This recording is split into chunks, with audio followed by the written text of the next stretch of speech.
Welcome to I24. I'm Emily Francis. We start with breaking news. A suspected terror attack within the past hour, a car ramming and stabbing attack in Pardes Chana, a small bedroom community north of Netanya. It happened at the Karkur Junction at Highway 65, where several pedestrians were said to be hit by that car. Also reports of stabbings as well. These are all very early details.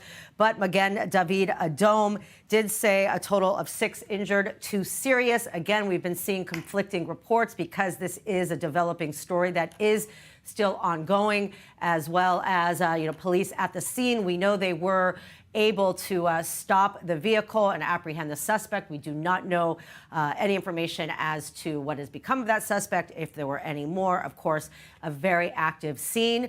We are now going to go by phone and joined by Rob Swift, who is on his phone right now with the latest on the story. What can you tell us, Rob? Hi, Emily. That's right. Yeah, the police have described this as a ramming attack, confirming that. They have also said that the police chief, Danny Levy, is en route to that scene now due to the severity of this incident. As you've said, there are different reports on the numbers wounded. We have confirmed that 6 are wounded, but there are also reports of up to 10 people possibly wounded. Now, from among that number, there are reports, as you said, of stabbings. It has been reported, although this is not yet confirmed, that one of the wounded may be one of the police officers who was involved in ending the attack. Now, with regards to the attacker, again, conflicting reports here. We understand that the attacker has been stopped. However, we're hearing different information as to whether the attacker was killed or arrested by the police. We'll, of course, update when that information comes in. Right, of course, a very fresh story. Again, it just happened less than an hour ago at a time during rush hour, a lot of traffic trying to get to the scene. We will, of course, check in with you again in a little bit as we get more information. And now we are joined in studio by I24 News Middle East correspondent Ariel Oseran with more on what we know. I know you have your own sources. We have the basics, but again, the story is changing by the moment. We really don't know a lot of facts. What are you able to glean? Yeah, this is a developing story, as you described. According to the latest figures, Madda, Israel's emergency services, saying that there are 8 live visuals, guys. Injured. Sorry, just those are live visuals. Sorry, Ariel. Yeah, from the scene of the attack in Tzomit in the Karkur Junction, just north of Hadera, which is pretty much halfway between Tel Aviv and Haifa, just to position this geographically.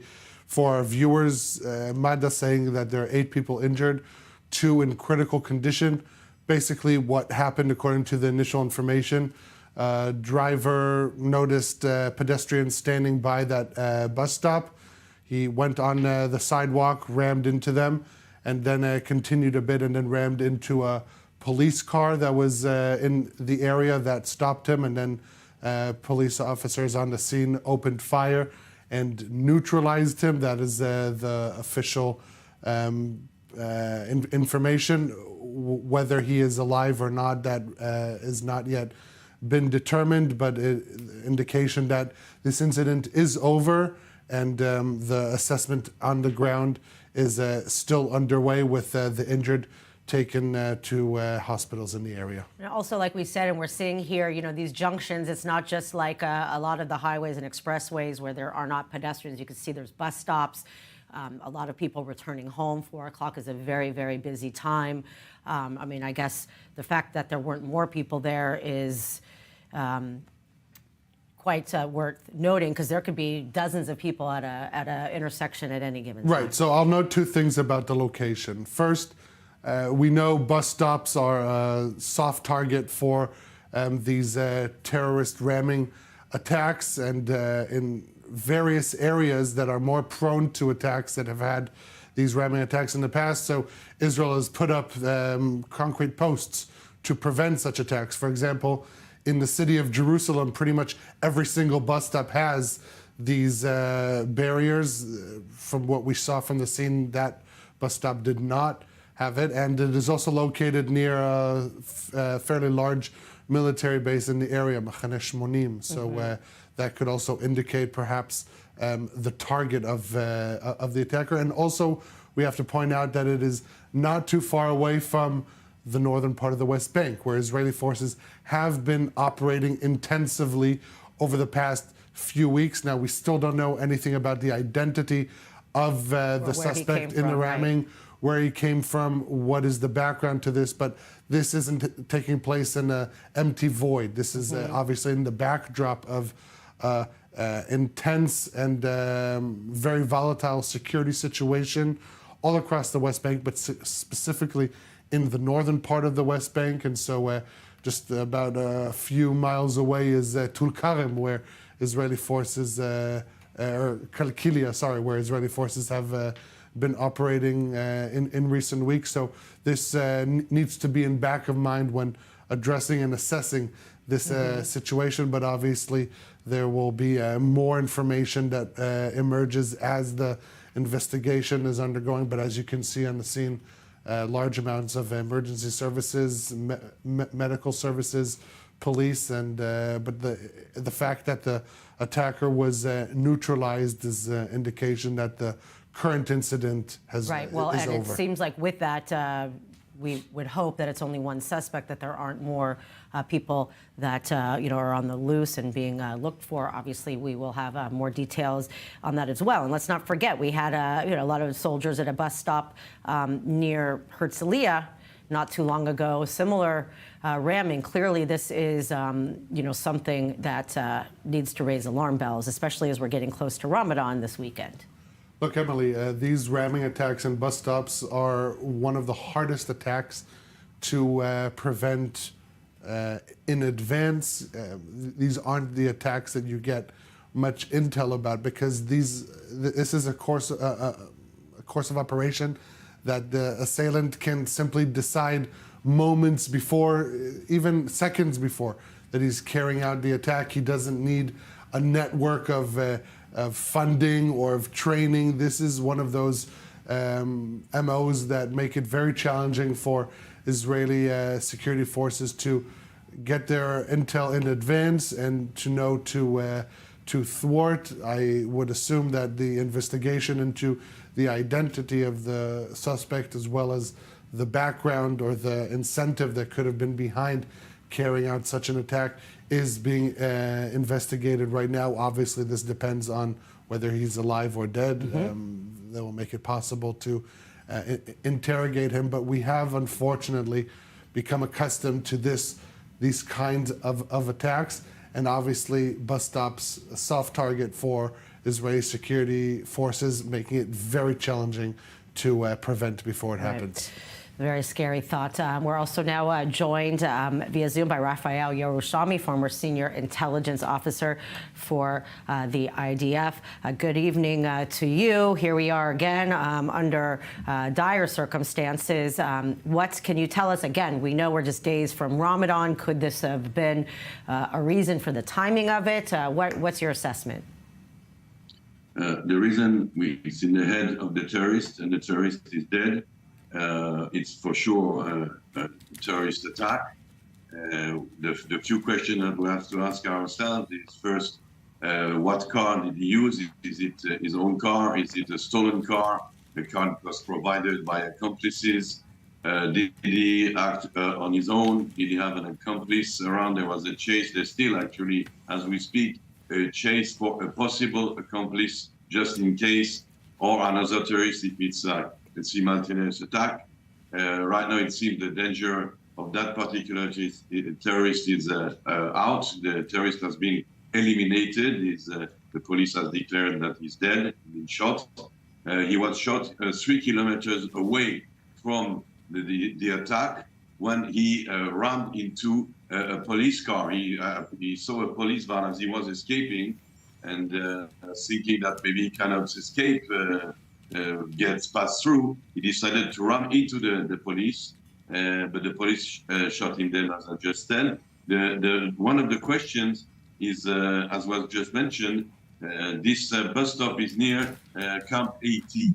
camp number 80 of the IDF. I myself, it brings me back way back because I did my basic training in Camp 80, and it's a very big army base where mostly there are basic training programs and other programs, and there are many soldiers using that bus stop. Normally, a bus stop so close to a military base should have been protected with concrete barriers. You cannot protect all the bus stop of Israel, but certainly when they are next to army bases, and the soldiers are always a privileged target, there should have been more protection there. You can see on the images that there is zero protection. It was a very soft target for the terrorists.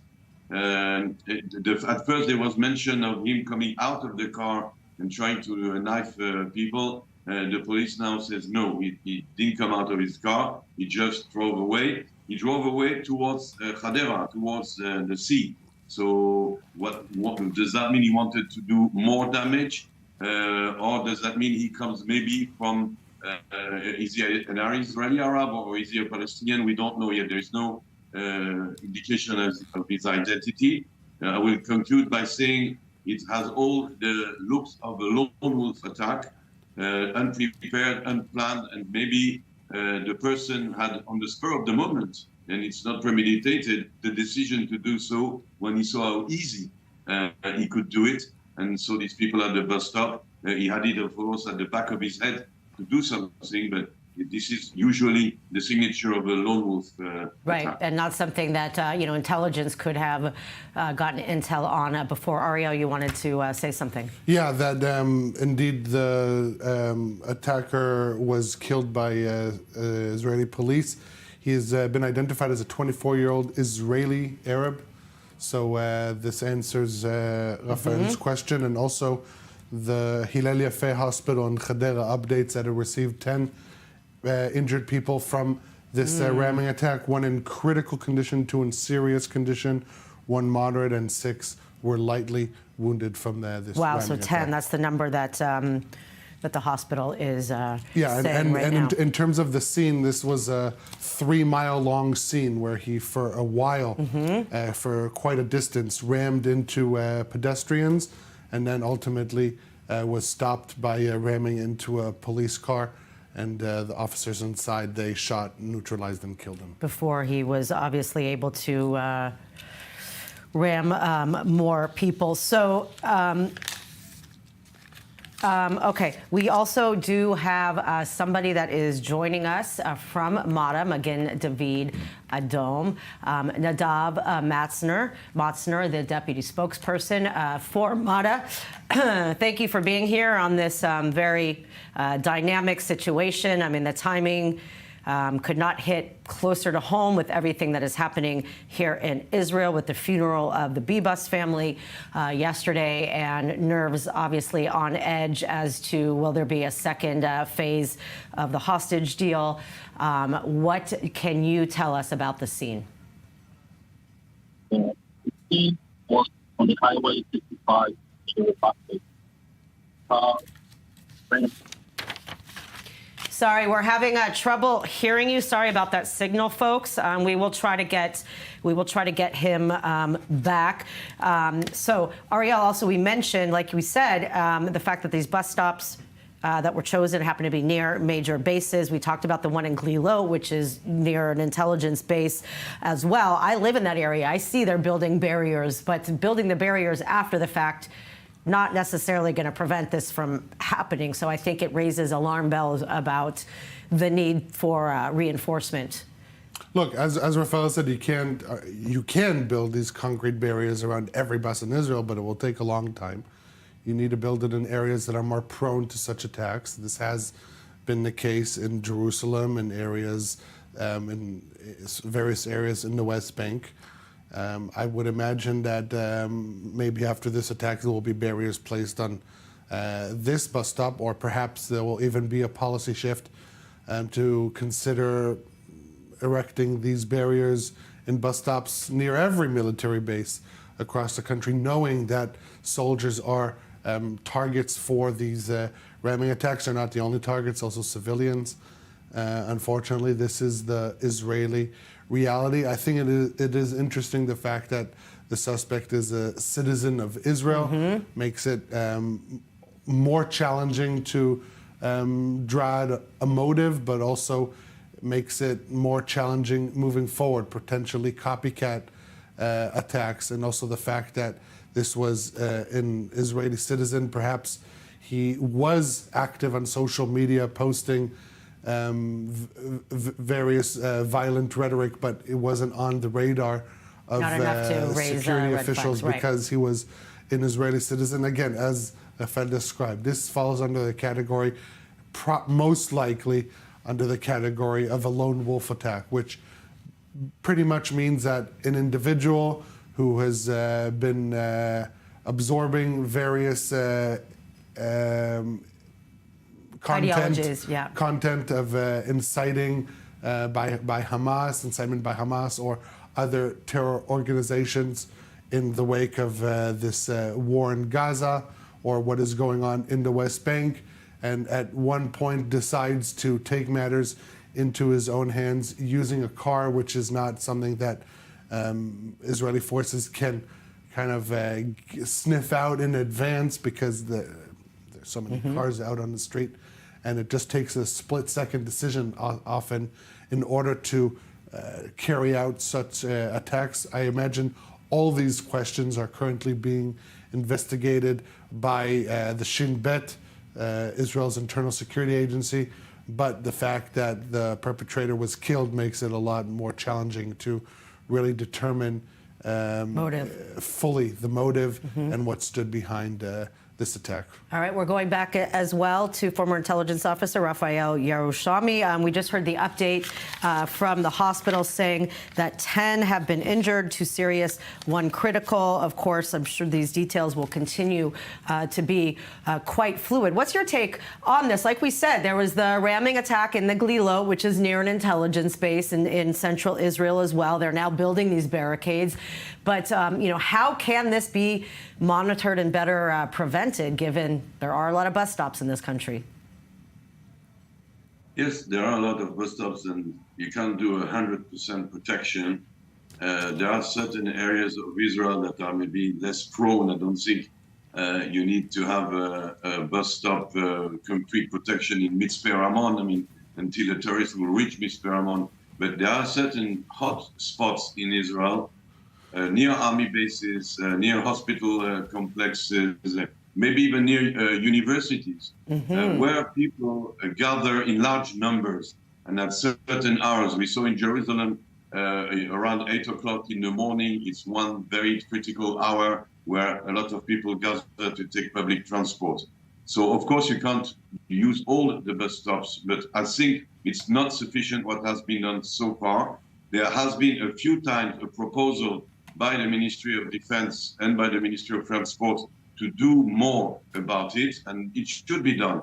Millions, not to say more, hundreds of millions of dollars have been spent on a fence around Gaza that they never stopped the Hamas from perpetrating the massacres. I think for a few more $1 million should be spent on this protection at certain bus stops. These bus stops should be chosen by the police with the advice of the Shin Bet, with which bus stop it would be preferable to have an enhanced protection.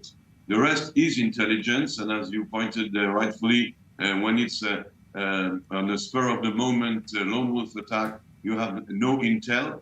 In this particular case, also the vehicle was probably the driver's own vehicle. His property was not stolen, had yellow plates, so it's an Israeli vehicle. Practically impossible to prevent such an attack. Just to take as many measures as possible to protect people in the street area. Bus stops, if it's people on the pavement not waiting for the bus, they can also be rammed. So, of course, there is no magic solution to this. Definitely is adding to the fear factor, especially now that we know that the suspect, who we have confirmed has been shot dead, was an Arab Israeli. So explain more about that and how that is also a real cause for concern, especially entering Ramadan. Yes, so an Arab Israeli is always not nice to hear for us Israelis, that one of our co-citizen has been involved. But of course, it doesn't mean much. There is a lot of propaganda on the social networks. Some people in the religious circle, Muslim circle in Israel, are a little more fundamentalist than others. So there are messages that may influence most of these persons when they are Israeli citizens are found to be psychologically fragile. Easy to manipulate, having personal problems, issues, being depressed sometimes. So hopefully this is the case. I do not think this person was recruited, activated directly by a terrorist organization. He's just a product of the intense hate propaganda that circulates mainly on the social networks. And sometimes this propaganda bears fruit by having some person being influenced by it. On the whole, I would reassure, first of all, from what I understood, the more seriously wounded person have stabilized. They are out of critical danger. And another lighter note, I would say that this instance is very rare. I mean, the instance of an Israeli Arab being involved in terrorist activity is usually very rare. I will remind everybody that when ISIS, Daesh, tried to recruit amongst the Israeli Arab youth, it failed completely. I think they managed to recruit over the years 4 or 5 of them, and that was it. So hopefully let's console ourselves, should I say, by the rarity of the incidents amongst Israeli Arabs. But right now, the atmosphere is tense all over for everybody. Everybody's on edge with this liberation of hostages, with what will happen with Gaza in the future. Are we going back to fight or not? There is a lot of tension in the air, would I say, and some people might be influenced by it. Yeah, there certainly is. Also, with that said, what we know that every year, at least in Jerusalem, there's added security during the holy month of Ramadan, which is a fasting holiday as well, which contributes to nerves and emotions, having to fast every day. What kinds of steps, we're only a few days away, would you think that security forces would take? Obviously, a red alarm to be vigilant throughout the whole country, not just Jerusalem, during the month-long holy month. Inside Israel, I don't have all the info, but inside Israel, I think it will be more or less a routine Ramadan. I mean, it will be the usual security measures, which is an increase of police presence in hotspots like old city of Jerusalem, near East Jerusalem, in some other places in Israel that are considered by the police hotspots. There will be an increased presence, more patrols. The Shin Bet will have to be more alert because it's Ramadan, but like on every Ramadan, this particular year, the difference will be the intensified activity of the Israeli security forces and the IDF in the Judea and Samaria, meaning an intensification of the attacks on the terrorist cells in Jenin, in Tulkarem, in Hebron. There are now actually more battalions actually fighting in the West Bank than in the South Lebanon, the south of Syria, and Gaza all put together. So the maximum effort is there. This year, the West Bank seems to be very explosive. We could be on the verge of something very violent. And before even what happened today and before this liberation of hostages, the IDF had started a large-scale operation that will intensify during Ramadan. Ramadan is always a bad moment. It used to be, we'll see what happens this year, exploited very, very much by the Hamas and the Islamic Jihad, calling back the faithful to liberate Al-Quds, Jerusalem. They always had this peak of propaganda around Ramadan. I suppose the messages will be more or less the same. With, as in Gaza, there is a ceasefire now, and the Hamas is weakened, probably trying to put all the efforts on activating terrorist cells in the West Bank. Okay, Ariel, again, we're seeing live images from the scene now. You can see it's still very much an active scene, even though the injured are in a hospital in Hadera, like we have mentioned before, and the suspect has been killed. Ariel, what would you like to add? Again, let's think about the fact that Arab-Israeli, there are a lot of villages, people trying to celebrate Ramadan, the ongoing operation in the West Bank. I imagine that is going to lead to more tension and more vigilance here within Israel.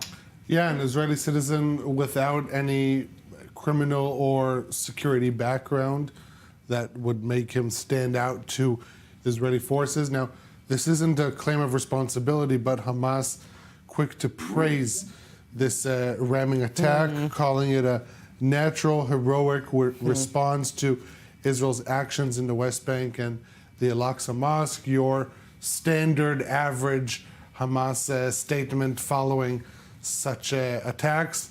But it is important to clarify that this is not a claim of responsibility. Now, it is potential that it is possible that down the line they will later claim responsibility, but that is not my assessment given the fact that this is an Israeli citizen who really fits the profile of a lone wolf attack despite not knowing the motive at this point. So Hamas, other terror organizations, quick to praise this attack, but still no information as to whether this suspect acted with the help of others.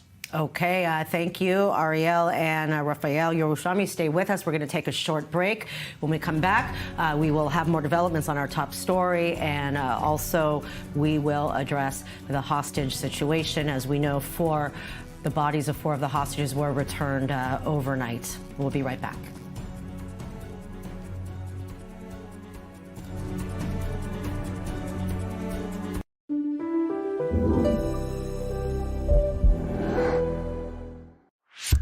You live in Israel or you are preparing for your Alia? Congratulations. You have a smartphone?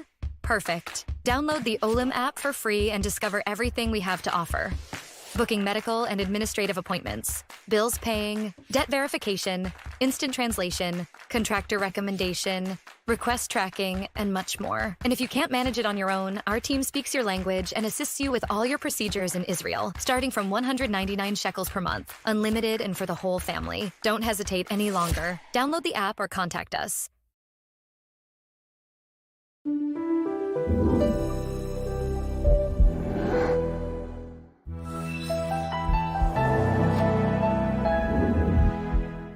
How do you get your news?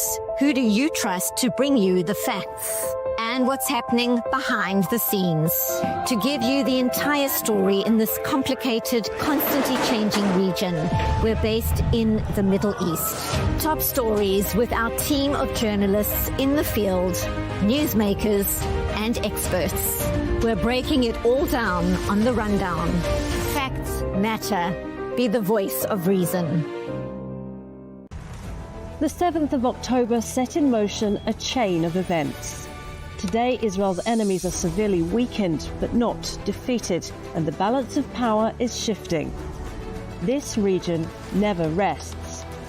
And for its own survival, Israel needs to keep its finger on the pulse.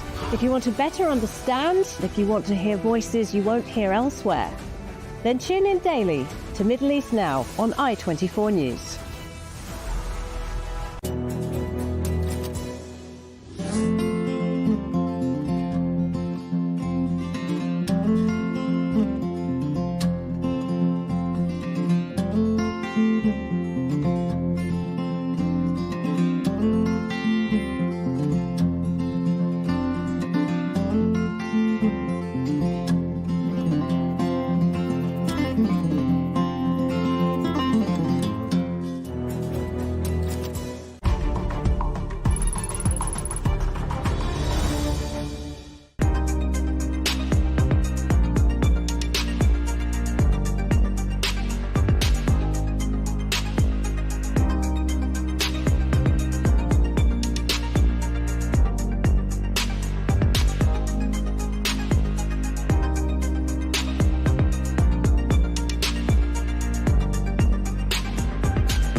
Welcome back to I24 News. I'm Emily Francis. A recap of our top story. Less than an hour ago, a terror attack, a car ramming attack at a bus stop near Pardes Chana, which is north of Netanya, near the city of Hadera, where we are told 10 people have been injured and were taken to the hospital. One was in critical, but his condition, his or her, has been upgraded to stable. What we understand is that police were able to shoot and kill the suspect. We believe at this point that the suspect acted alone, being called potentially a lone wolf situation. Of course, we do not have that confirmed, but we do have an update as far as the identity of the suspect. We're in studio with I24 News Middle East correspondent Ariel Osaran with the latest on that.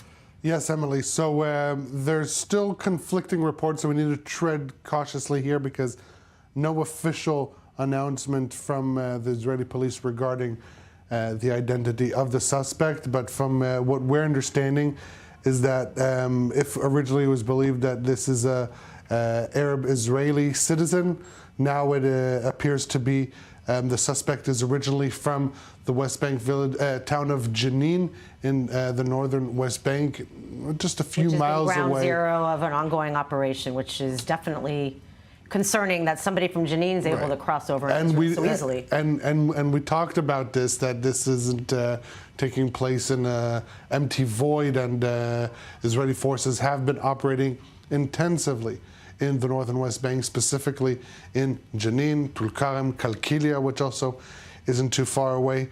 So this man originally from Jenin is married to an Israeli woman from Wadi Ara, placing him in Israel, working in Israel as a construction contractor, which would enable him freedom of movement inside Israeli territory. But again, this isn't official. We have to tread cautiously here. Obviously not reporting the name of the suspect. We were saying that it had the right plates. It wasn't something that would be, a flashpoint of suspicion. So the fact that his wife's an Arab Israeli could explain that as well. Again, we also don't know if the vehicle was potentially stolen. Right, that's definitely belonged to someone else. So all this is the information that emerges in the initial hours of the attack. We're talking about now just over an hour and 25 minutes since the incident initially took place. We can say for certain that this isn't an active scene, given that the suspect was neutralized, eliminated by police forces on the scene. What we can say is roughly at 4:20 p.m., the suspect rammed with his car for a significant distance, roughly a mile or two, rammed pedestrians, people who were standing on the sidewalk in the area of a bus stop in a junction that is also central to the area, but also there is a significant military training base over there, Machane Shmonim, to those who know. And then after ramming the pedestrians, he then hit a police car that was on patrol in the area. The police officers opened fire at the suspect, eliminating him at the scene. In addition to that, 10 injured people were taken to the hospital, one in critical condition, 2 in serious, 1 in mild condition, and 6 were lightly wounded. That is the latest information that we can give at the moment, but obviously everything with regards to the identity of the suspect, potential motive, even the scenario of accomplices, all that is being investigated right now, and we are hoping to give official information as soon as we can. All right, thank you. We will turn back to the story. Now changing gears, of course, the hostages last night, in the middle of the night, 4 bodies of the hostages, which we knew were dead, were given up by Hamas, brought back to Israel for a proper burial. A very, very sad, sensitive issue, especially given yesterday's funeral for Sherry Bibas and her 2 young children, and that emotional eulogy by Yarden Bibas, her husband, who himself was freed just a few weeks ago from captivity. Again, the identity of the hostages, the bodies that were returned, are Itzik Elgarat, Ohad Yahalomi, Shlomo Mansour, and Sahi Idan. Here's more in this report.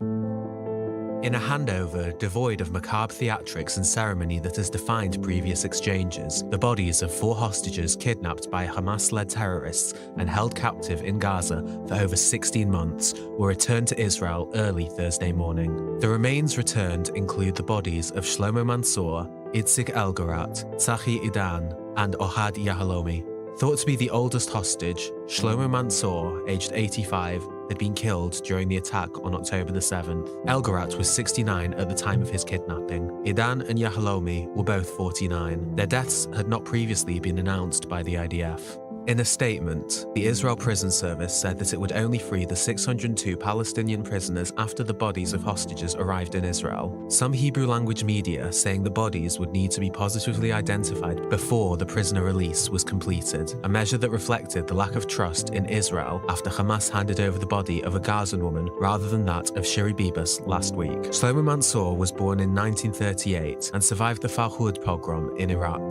He immigrated to Israel in 1951 and was one of the founders of Kibbutz Kisufim. He was described as an energetic and cheerful man dedicated to giving, a polymath with a strong work ethic. Sahi Idan was taken captive from his home in Kibbutz Nahal Oz after his oldest daughter, Mayan, aged 18, was shot and killed through the safe room door. The terrorists held Sahi, his wife Gali, and their 2 other children hostage in the house for some time before taking Sahi and dragging him to Gaza. The attack on the family's home was live-streamed by the Hamas terrorists to Gali's Facebook account, as the children were seen asking about their dead sister and whether they too would be killed. Ohad Yahalomi from near Oz was described as a devoted and loving family man, a passionate sportsman and an avid traveller who worked at the Israel Nature and Parks Authority for years, dedicating his life to the preservation of nature. Out of his deep love for the desert, he co-authored a scorpion field guide and was involved in educational activities within the Bedouin community. Also from near Oz, Itzik Elgarat served the kibbutz for years with dedication as a groundskeeper.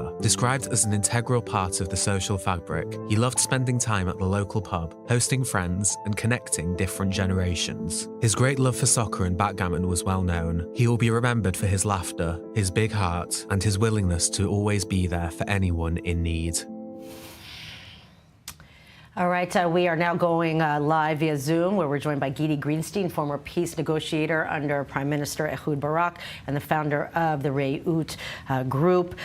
Good afternoon on a very, very tense day, given the obvious. It just seems like from all aspects, there is a lot to cause us pause. So first of all, your thoughts on the return of the 4 bodies, this is technically the end of the first phase, the release of the 600 prisoners that were held up in light of the extremely disturbing presentation and celebration in Gaza before the release of Shiri Bibas and her children in caskets. So your thoughts.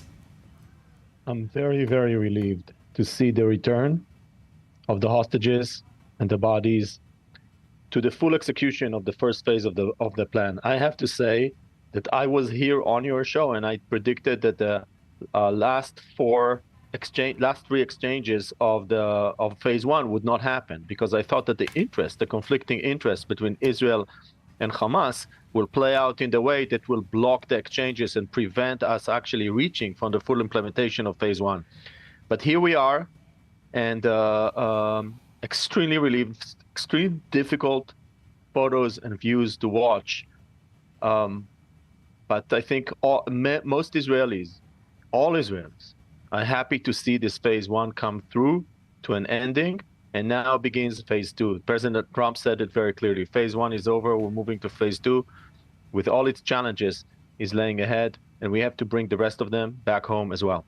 For sure, and bittersweet, because the families are together. They're a unit, even they're not necessarily, of course, individuals with their own respective loved ones, but they have become one unit. And for this country to move forward, all the hostages need to come home, dead or alive. But given that you are, have experience with negotiations, and we're seeing the back and forth, the deal almost didn't go through because of the 600 prisoners being delayed. Do you have reason to have hope that this second phase will come to pass? I think there's one reason for people who believe that the second phase should come to pass, obviously not at any price, is the Trump administration. The Trump administration is the reason why we have this deal to begin with. They're kind of putting their fist down, forcing the Israeli side and also the mediators and effectively Hamas also to come together and sign the deal on January 18. And effectively to go through the full implementation of the deal. I personally do not think we would have been here without the Trump administration. So this is where I also believe that if there will be an implementation of the second phase of the deal, it will be because of the Trump team. But we have to be very, very conscious of the tensions that are being played out right now, the political and diplomatic tensions. First of all, let's look at the positions that are laid forward by the Israeli side. The Israeli side is saying that the three basic conditions are the removal of the leadership of Hamas, demilitarization of Gaza, and return of all the hostages. But at the same time, the Israeli side is not saying what's going to happen afterwards.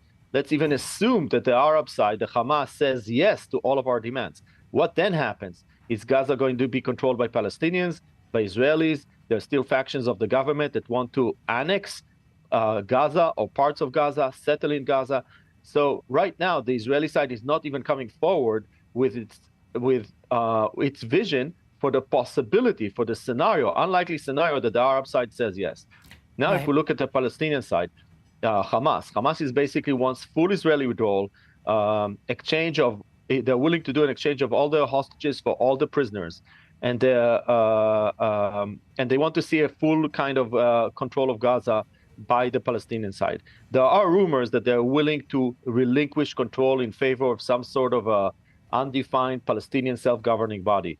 This is the square that the Americans will need to round. Obviously, that will require extending phase one. We're now at the end of phase one, extending phase one to allow perhaps for more exchanges of hostages and prisoners, but also for the political negotiations about the implementation of phase two. Phase two was not detailed in the deal of January 18, and therefore phase two requires its own implementation agreement. And that's what everybody's going to be focused on in the next few weeks.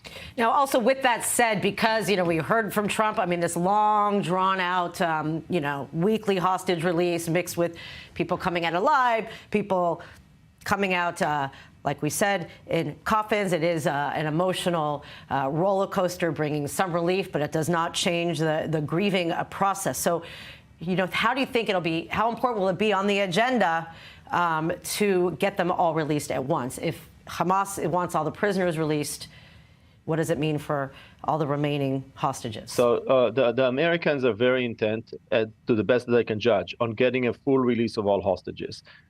Sadly, this is a message is coming more from Washington than from Jerusalem, the insistence to get a phase two, because the message from Jerusalem is very questionable about the phase two. Now, the Americans are also saying something that makes perfect sense.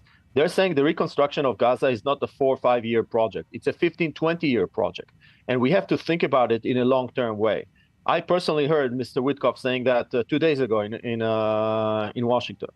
So the Americans are actually laying out a longer timeline within which they are envisioning the possibility of some move of a Palestinian population. But I have to say that the Trump statement about the future of Gaza actually pushed the Arab side to get serious with their ideas about the future of Gaza. And we saw a meeting in Riyadh, and then next week there's going to be a meeting in Cairo, and hopefully we're going to see some sort of an emerging Arab position that is constructive for the future of Gaza. In my view, the only way to move forward is to actually transition from the third phase of the deal. Okay, so we're now in phase one, which should have been 6 weeks, moving into phase two of 6 weeks. Phase three was supposed to be 6 weeks. At the end of phase three, we will need to move into a transition period of probably 4 years, overlapping the Trump administration, during which there will be the beginning of reconstruction, security, handover of power from Hamas to some sort of a self-governing Palestinian body with some sort of a Palestinian police force. Remember again that the Israeli side wants the demilitarization of Gaza without saying who will enforce the demilitarization, because enforcing the demilitarization of Gaza requires a strong police force in Gaza. Who's going to be that police force? So these are the questions that are going to have to be answered over the next few weeks. I do believe that you can thread the needle, that you can move forward. There is a diplomatic path moving forward toward the deal of the implementation of the second phase, but it will require tremendous diplomatic boldness, creativity, and determination on the American side, and also on the part of the Egyptians and the Qataris. All right. Thank you very much for your assessment and explanation. Gidi Greenstein, former peace negotiator under Prime Minister Ehud Barak and founder of the Reut Group. Much appreciated. Thank you very much for having me. Now we're going to turn to Hostage Square, and we are joined by i24NEWS correspondent Balir Sladin there. Good evening, good afternoon. I see not too crowded right now behind you. A very, very, very bittersweet 24 hours for the Israeli people. Tell us what the mood is there right now. Yes, Emily. So over the past 24 hours, many people were here. Currently, it's not crowded, but of course that yesterday, many people were here paying tribute for the Bibas family, the two children, and Shiri as well. And today, the head of the opposition in Israel, Yair Lapid, visited here, and he also talked about the hostages that remain in Gaza. He said that around 20 Israeli hostages alive are still in Gaza, and we need to know whether we're going to see them here together, be here alive, or we're going to go to their funeral. That's what Yair Lapid has said, and this brings us to the fact that about 17, it's not about, it's exactly 17 hostages that remain in Gaza have given a sign of life over the past few weeks, of course, coming from the hostages that were returned during this first phase of the deal. The maximum number, unfortunately, of the hostages that are still alive in Gaza would be 24, because the Israeli authorities has already declared 35 Israelis to be not among the living. And of course, for now, we know that the Israeli delegation will go to Cairo, according to the Prime Minister's office, in order to try to expand the first phase of the deal, but still need to wait and see whether that's going to work. Okay, thank you very much. i24NEWS correspondent Balir Sladin. We will check in with you, of course, again later. A report that recently came out says that 3 million Israelis are suffering from trauma. That's just since October 7th. Over 500,000 are suffering from severe symptoms of PTSD. Here now to talk more about the mental health crisis is a psychologist and business consultant, Dr. Camilla Farkosh Lavan. Sorry about that. Good evening to you. Listen, obviously the past few days has been quite intense, and now we have a new terror attack that happened just a few hours ago. So it always seems there is something to re-trigger the trauma that's already there. So explain, for you as a mental health professional, being inundated with the need, not enough people to provide those services, must be very, very challenging. Yes, actually, very much so. Thank you again for covering this, because it's very, very important, and you all know that I love you for that. But yes, I think that we're kind of, as a society already, unfortunately, used to the occasional stabbing or the occasional ramming with a car or whatnot, which is very sad. And we get up, and that's how life is, and we make our breakfast, yeah? So PTSD is already underneath the social structure, if you will. But after October 7th and everything that's happening, and now the hostages being released, which is a beautiful thing, on one hand. On the other hand, there is no other hand on the beauty part, but on the mental health part, I think it's bursting the bubble of things that were maybe being kept underneath more, and people were trying to cope with it more. Now it's in the face. It's very raw, and especially with the Bibas family, right? This is something that's symbolic of all of us on many levels around the world. It's affecting everyone because everyone can relate to this and understands that it could have happened to anybody, and it's also our family, and we're all very, very connected. So at this stage, when there's the ramming or the stabbing or whatever might not be happening, we're so heightened that the influence of it, as you're saying, is only re-traumatizing us on a much bigger scale, which I think the other side is. And then you add the epigenetic, then you also add the epigenetic factor, which, you know, goes back also generations, and it triggers a lot. And given you're human beings, I mean, how are you taking care of yourselves? There's only so many mental health professionals here again. It must be difficult. You have your own feelings, you're trying to help someone, but you have to also process your own trauma. Interesting. You kind of caught me off guard. No one has asked this before. But yes, I mean, in a way, we don't, I don't know, see ourselves, I guess, as human beings because we're there to serve.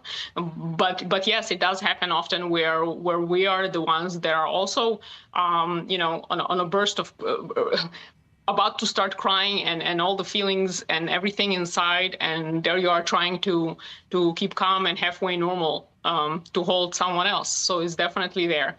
And hopefully we listen to ourselves, what we're telling our clients. I know that I'm learning a lot from my work and trying to listen sometimes to what I'm saying to my clients. And it's like to take a walk and to, you know, breathe, sleep a little bit more. All these techniques and things that we're suggesting to our audience to do, right? To self-care, especially during times of stress when people are least likely to do self-care because they're like, I don't have time or space for this. That's when you need to up it, right? Eat a little bit better. Like keeping busy and trying to keep moving is just, you know, keeping the adrenaline level up and not necessarily, you know, allowing for the full scope of feelings to take effect. Another question that I want to ask, I mean, we know there's different kinds of modalities that are helping, you know, people are discovering, you know, yoga for trauma and different things which are being efforted, also, you know, tested here in Israel. But one of the other things is there are a lot of people abroad, mental health professionals that would want to come here and help because, again, there's not enough of yous to go around. But that's also proving difficult for people that want to come and help. Definitely. So first of all, that's very beautiful, especially as we saw that, you know, as the whole thing kind of started with protests against us and misunderstanding of what's actually happening on the floor, right? And then also, even now, more recently, the world community being quiet or again saying things that are, you know, inappropriate, while some did show support as well, which is very, very healing. So it's nice to know that there are people that actually do want to come and want to help. Some are able to come, some aren't. But right now, especially after Corona time, it opened up the whole world of virtual reality, including us being virtual reality. Like for me, for example, the clientele is all over the world in different kind of topics. Yes. So all of a sudden we're not trapped anymore by a physical space. So that's also a very, very good option. Which allows you to treat more people. I mean, when you're physically going and travel, I mean, that I imagine helps, you know, also to that perspective. Do you feel confident, though, I mean, that we can have a moment of, you know, collective healing? Again, this isn't just affecting people in Israel, it's affecting the whole world. People feeling guilty in different parts of the world for not being here, for, you know, there's just so many different layers of emotions. I know that there are psychologists in the States that are literally firing their Jewish patients as well. I mean, it's just endless all over the world. Yes, I recently saw an email with someone wanting to do training, and what the response was is like, with the apartheid and cleansing and whatever the words were used there very harshly. It's like, what are you doing? I mean, really, you know, come visit and see what apartheid, like, you know, my doctor, my family doctor is a Muslim Arab guy and a very, very nice one. Like, I don't understand what is this apartheid about. Yes. So like different things of people never actually visiting and never seeing it, believing all the slander that's around there and out there and not taking the time to hear beyond just the emotional presentation of something that isn't true. Yeah. So including very educated people, and it touched also the Jewish community, where you can see this self-hatred and confusion of basically trying to like be less Jewish and feel uncomfortable for the Jewishness and like, why are you still breathing? So it creates this trauma on top of trauma where you can't even deal with your trauma because like, why are you whining about your trauma? Like it becomes, there's no space to even be. Yes. So it becomes so many layers, and it becomes generational. And what you talked about, epigenetics, right? Thank you. But I hope that also helps us. Yes. Sorry. It's okay. It's okay. I wish we had more time, but thank you very much, as always. Always a pleasure to hear your thoughts, Dr. Camilla Forkosh-Levan. Thank you so much. Of course. We're back in studio with i24 News Middle East correspondent Ariel Osaran to bring us the latest developments over the past few minutes on, of course, the car ramming attack. 10 people admitted to the hospital. The suspect was shot and killed. What more has developed? Yeah, now Hillel Yafe Hospital in Khadera, which is nearby, updating 12 people were sent to the hospital as a result of this attack. One, a 17-year-old teenager in critical condition, currently fighting for her life in the operating room. 2 in serious condition, 6 moderately injured, and 3 suffering from shock. Now, what we know about the attacker, obviously, the Israeli police making public that he was eliminated and that they are treating this as a terror attack. So what we know, Jamal Zuaid Abu Jab, 54 years old, from Jenin, illegally in Israel. Now, this is the first time that we've seen his picture, so it has just been released. Yep. 53 years old from Jenin, residing in Israel without a permit and married to an Israeli citizen. He, as we said earlier, just under 2 hours ago, he rammed with his car in the Kalkul Junction area, which is halfway between Tel Aviv and Haifa in the northern part of central Israel, not too far from the northern part of the West Bank, ramming civilians, people who were waiting at a bus stop for quite a long distance, about a mile, and then crashed into a police car. He was then shot and killed by police forces on the scene. Hamas not claiming responsibility for this attack, but praising it, calling it a heroic and natural response to Israel's actions in the West Bank and Al-Aqsa Mosque, a natural response also on the part of Hamas, coming at a tense time, day before Ramadan, ongoing Israeli operation in the West Bank. This is the current situation right now. Thank you very much. i24 News correspondent Ariel Osaran. That's all for now. I'm Emily Francis. Stay with i24 News for more developments on this terror attack.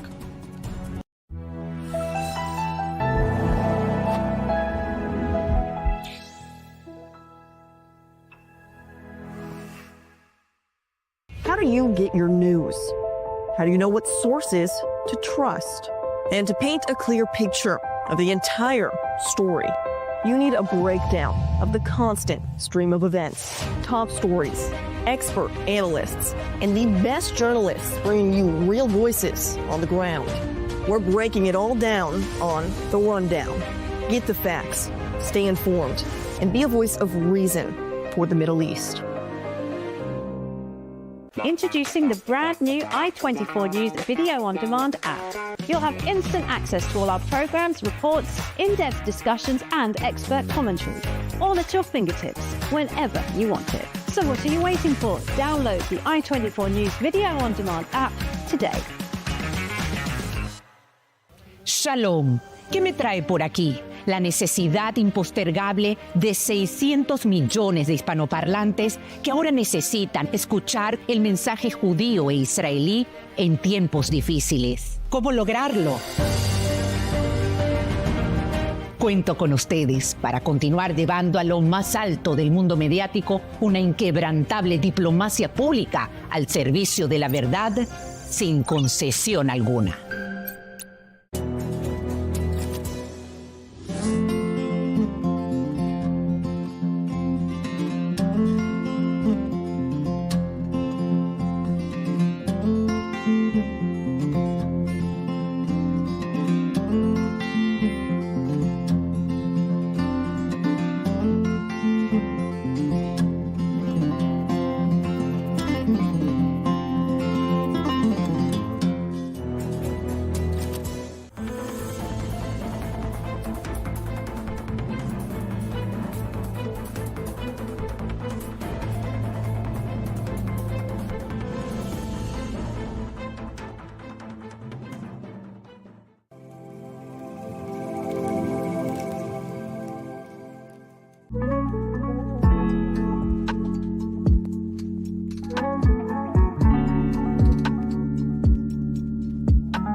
Welcome to I24. I'm Emily Francis. We start with breaking news. A suspected terror attack within the past hour, a car ramming and stabbing attack in Pardes Chana, a small bedroom community north of Netanya. It happened at the Karkur Junction at Highway 65, where several pedestrians were said to be hit by that car. Also reports of stabbings as well. These are all very early details.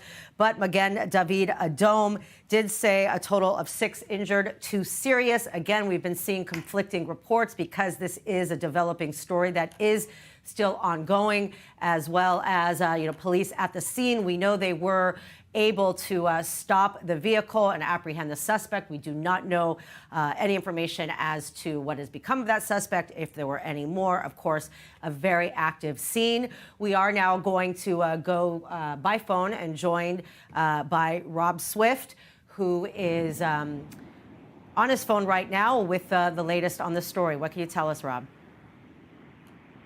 Hi, Emily. That's right. Yeah, the police have described this as a ramming attack, confirming that. They have also said that the police chief, Danny Levy, is en route to that scene now due to the severity of this incident. As you've said, there are different reports on the numbers wounded. We have confirmed that 6 are wounded, but there are also reports of up to 10 people possibly